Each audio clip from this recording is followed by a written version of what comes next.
Pendant 4 ans, le silence a régné. 3 courriels privés, échangés entre un journaliste italien et l'un des cardinaux les plus influents et respectés de l'Église. Aujourd'hui, ces courriels sont rendus publics et rouvrent l'une des questions les plus sensibles et controversées du catholicisme contemporain. Il ne s'agit pas de rumeurs, ni d'interprétations. Ce sont des messages écrits, signés et conservés, et désormais publics. Ce qu'ils révèlent sur la question de la démission de Benoît XVI dépasse de loin tout ce qui a été dit jusqu'à présent.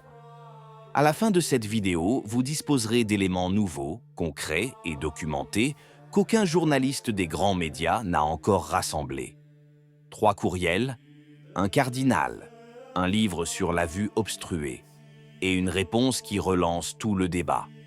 À la fin de cette vidéo, vous comprendrez pourquoi ces 3 courriels sont peut-être les documents les plus importants de ces 12 dernières années sur la question de la légitimité de la papauté et pourquoi le silence qui les entoure fait partie intégrante de l'histoire. Voyons voir ce qui s'est passé exactement. Ces dernières heures, le journaliste Andrea Cionci a publié sur sa chaîne YouTube et sur quotidianoweb.it une série de courriels privés échangés entre 2021 et 2022 avec le cardinal Robert Sarra, l'un des cardinaux africains les plus respectés du monde catholique. Cionci a expliqué les raisons de cette décision prise après 6 ans de silence institutionnel. 1500 articles produits, 3000 vidéos, 186 conférences et 56 pétitions signées par plus de 20 000 fidèles. Le Saint-Siège n'a pas réagi officiellement. Après la mort du pape François et l'élection de Léon XIV, Cionci a décidé qu'il était temps de rendre ces éléments publics. Le premier courriel remonte au 9 avril 2021. Le secrétaire du cardinal Sarra, Don Francesco Morena, a écrit à Cionci en réponse à un article qu'il avait publié sur le blog de Marco Tossati, le doyen des experts italiens du Vatican. Dans cet article, Cionci avait qualifié Bergoglio de anti-pape au moins 20 fois et avait illustré sa thèse sur la nullité de la démission de Benoît XVI. La réponse du secrétariat était la suivante. Son Éminence, le cardinal Sarra, a bien reçu votre message et vous remercie sincèrement et vous bénit de tout cœur. Il est important de noter ce détail. Il ne s'agissait pas d'une réaction automatique, mais d'une réponse personnelle et réfléchie, bénéficiant de l'approbation explicite d'un cardinal, à un article qui qualifiait Bergoglio d'antipape pendant plusieurs pages. Le 10 juillet 2022, plus d'un an plus tard, Cionci écrivit directement au cardinal pour lui demander l'adresse postale à laquelle il pourrait envoyer un exemplaire du Codice Ratzinger, son livre récemment publié sur le siège empêché de Benoît XVI.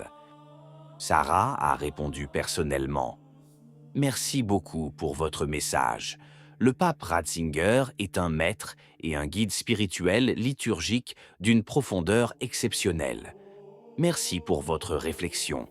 Voici mon adresse, avec mes prières et ma bénédiction, Robert Cardinal. Ce sera ainsi. » Le 6 août 2022, après que son Éminence eut reçu et vraisemblablement lu le Code Ratzinger, le secrétaire Don Augustin Chiaco écrivit « Son Éminence s'accuse réception d'un exemplaire de votre ouvrage Codice Ratzinger et vous remercie de votre aimable envoi dans l'espoir qu'il éclairera les consciences. » 3 messages, 3 réponses en 16 mois.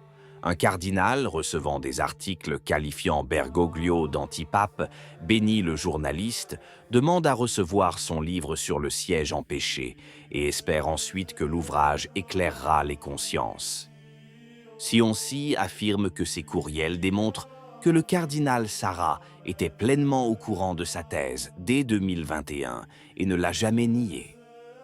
Pour comprendre qui est Andrea Cionci et pourquoi son travail est si important, il ne s'agit pas d'un blogueur anonyme.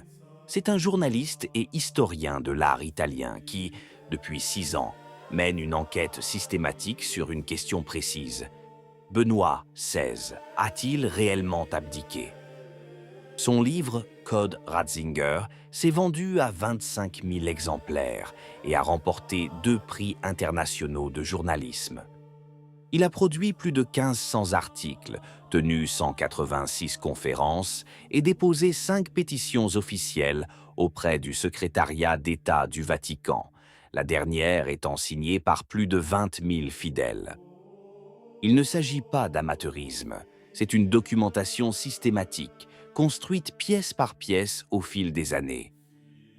La thèse centrale de Sionsi est la suivante. La Declaratio, prononcée par Benoît XVI le 11 février 2013, n'était pas un acte d'abdication.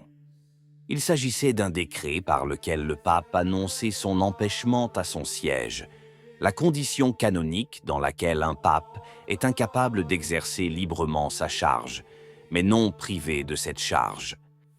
La distinction canonique est fondamentale. Un pape peut renoncer au ministérium, l'exercice pratique du gouvernement, sans renoncer au munus, la charge sacrée et indélébile de la papauté. Dans sa déclaration, Benoît XVI a utilisé le mot « ministérium », pas « munus ». Pour Sionsi, ce choix lexical était délibéré. Un message clair pour ceux qui connaissent le droit canonique, selon le canon 332, paragraphe 2. Si cette interprétation s'avérait exacte, ses conséquences seraient canoniquement désastreuses. Si Benoît XVI n'a jamais abdiqué, le siège de Pierre n'a jamais été vacant. François n'était pas le pape, mais un antipape. Et si François était un antipape, tous ses actes sont canoniquement nuls, y compris les 108 cardinaux qu'il a créés, y compris Traditionis Custode, y compris Fiducia Supplicans. Mais les gros titres n'ont pas révélé un détail important. Le 14 avril 2026, LifeSite News a révélé que le tribunal du Vatican avait confirmé l'ouverture d'une enquête formelle sur la validité de la démission de Benoît XVI. Il ne s'agit pas d'une simple rumeur, c'est un acte formel reconnu par la structure juridique du Saint-Siège. Durant la même période, l'ancien magistrat Angelo Giorgiani, ancien sous-secrétaire à l'Intérieur chargé des affaires religieuses, a adressé au cardinal Parolin un avis canonique formel. Il a énuméré 4 vices distincts qui rendraient nul et non avenu le conclave des 7 et 8 mai 2025, qui a élu Léon XIV. Le premier défaut, 133 cardinaux électeurs, 13 de plus que la limite maximale de 120 établie par la Constitution apostolique Universi Dominici Gregis, dans les articles 76 et 77. Deuxièmement, 108 de ces cardinaux nommés par François, qui, selon ce courant canonique, n'était pas le pape légitime. Le troisième, un téléphone portable trouvé en possession d'un cardinal électeur après les élections supplémentaires, violant ainsi le secret du conclave. Quatrièmement, un cardinal a quitté le conclave avant sa conclusion. Le nœud du problème est le suivant. Si l'un de ces 4 vices était canoniquement établi, le conclave de 2025 serait nul et non avenu. Léon XIV ne serait donc pas le pape canoniquement élu. Le siège resterait vacant et le seul conclave légitime pourrait être convoqué uniquement par les cardinaux authentiques, ceux nommés par Jean-Paul II et Benoît XVI avant 2013. D'après les calculs de Sionsi, ces cardinaux authentiques sont actuellement au nombre d'une vingtaine. Ce sont eux, et eux seuls, qui ont le droit canonique de se réunir et d'élire le successeur légitime de Benoît XVI. Un nouveau conclave, un siège vacant que personne n'a encore officiellement déclaré. La vraie question, celle que personne n'ose poser, est pourquoi le cardinal Sarah, qui connaît le droit canonique mieux que presque personne d'autre, a-t-il choisi de répondre personnellement à Sionsi, et pourquoi est-il resté silencieux pendant 4 ans? Ce n'est pas une question rhétorique, C'est la question que des dizaines de milliers de signataires se posent depuis des années. Sionci écrivit directement au cardinal: « Votre Éminence, si vous souhaitez me poursuivre en justice pour la diffusion de ces courriels, allez-y. Mais vous rendez-vous compte que la survie même de la Sainte Église romaine est en jeu ?» Il a ajouté une mise en garde. D'autres éléments, encore plus importants, sont détenus par des personnes de confiance à titre de garantie.